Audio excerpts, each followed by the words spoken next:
Hãy chân thành với gia đình, bạn bè, đồng nghiệp và đối tác. Nhưng trên hết, hãy học cách chân thành với chính bản thân.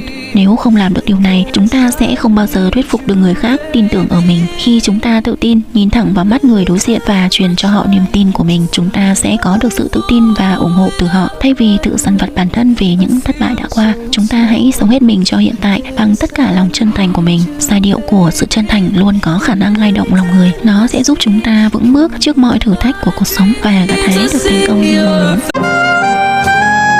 Ta đang say trên bờ môi thật ưu phiền, ta đang điên vì mưa nắng ai lãng quên, say giọt sâu để muôn loài không còn nữa.